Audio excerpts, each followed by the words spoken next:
this is likely, I think, your last time playing Aquaman. You know, I don't necessarily want it to be the end. Right. Yeah, so I don't think it's really it was a choice. I think obviously the whole, James and Peter and DC wanting to start the new thing up. So I don't know if it will be, because the truth of it is, I guess if the audience loves it, then, there's a possibility. I finally got a job. I'm the king of Atlantis. 500 million people from every known species in the sea call this place home. But right now I'm like, it's not looking too good.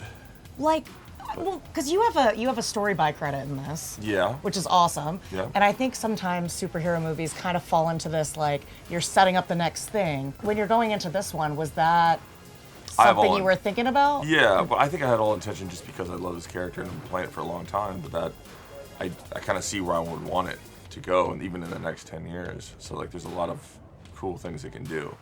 And I do enjoy the role in the world. So, it just comes down to if people love it. So we'll find out. The cool thing is you made Aquaman cool. It's a really hard damn thing to do. Because it's kind of a dorky character, and then you come in and we're like, okay.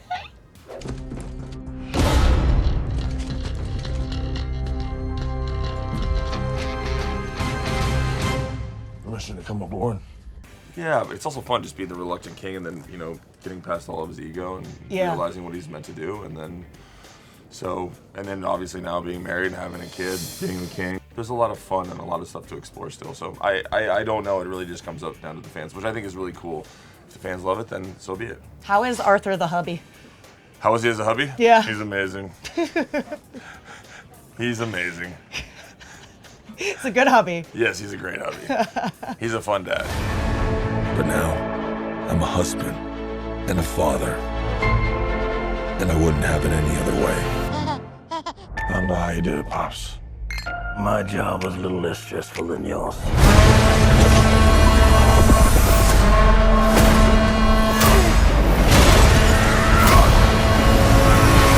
The DCEU is effectively ending. What conversations there's rumors, there's things going around. Have you and James had the discussion about what happens, you being a part of the DC universe again in the future? I know James Gunn is definitely a fan. Peter Safran's obviously I'm very close to. If there's a place in their world for me, I would love to be a part of it. Having said that, I've liked this character's been with me for 12 years, so it really comes down to, I think they're really amazing men, and if there's something that the fans love, I'm sure they would honor that. But I definitely think this is my home. Warner's and DC's definitely my home. So that's all I'll say. Yeah, there's that. I read. And I saw that Lobo cover and I was like, well. Look at the guy. Look at the guy. I was a big Lobo fan growing up, so I've had every comic, so that would be really cool. That would be cool. Would it be weird if you played a different character and then somebody else comes in as Aquaman? Well, I have different ideas about what the next Aquaman, if they did do that. I think there's a lot of cool ideas that they can run with. Like what? Well, I'm gonna go ahead and tell them first. Then you're second in line. Then you come right to me. Yeah. I'm gonna kill Aquaman and destroy everything he holds dear. I'm gonna murder his family and burn his kingdom to ash. The first Aquaman's about, Arthur's finding himself, reluctant king, like you said. What is the second Aquaman about, would you say? Well, the cool thing about the movie, we actually pick it off right where it left off. So it's just him, 5 months later, basically has family and him being the king, and then kind of balancing that. Not everybody likes him. And what's happening to their world because of the surface waters. So just how polluted the waters are and what's doing to them. And same kind of thing, they want to destroy the surface, and me wanting to bring them together. So I think the idea that I have in the film is it's this brother's journey. I have to free my brother, who's obviously in prison because of me. Did you bring water? Yeah. No, sorry. I drank it all the way here.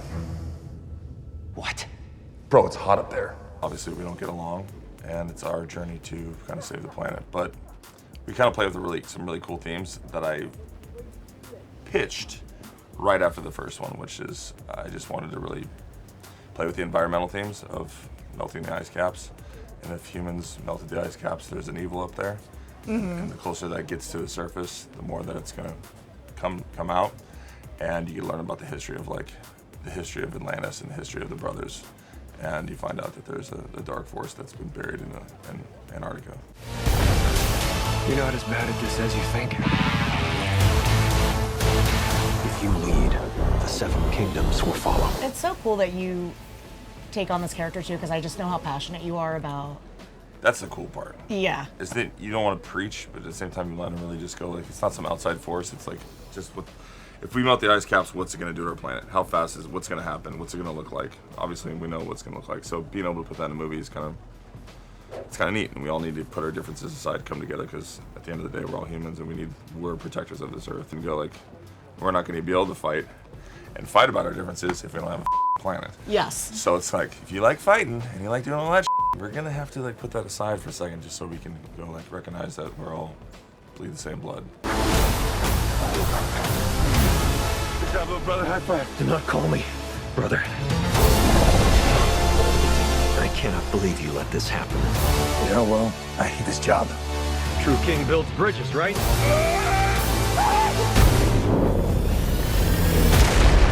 True king builds bridges.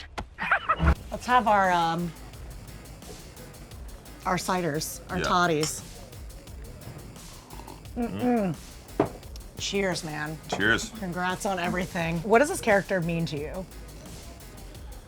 That's such a big question, I know, but It is. Well, I mean, if I just put it in like the simplest things that that make my heart smile is like when you see, I had roles before where they're nothing like this. Where you have actually kids coming up and being really excited to see you, and adults.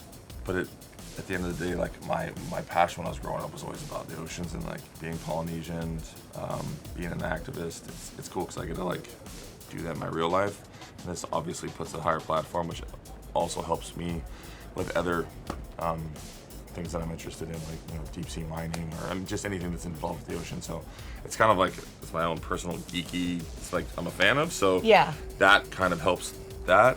Yes. And I think that's the beautiful part about it. I'm the same way. I was like, I want to be a marine biologist, and then I was like, instead now I'm like, I just want to get so good at this that I can use all my influence and power to like work on that. You also get to save meet the sharks. I may not have been able to meet all those scientists that I wanted to had I went down that path, but now I get to like jump to the front of the class and get to meet people and actually get to make some difference. Yeah, you're freaking awesome, man. That's the cool part.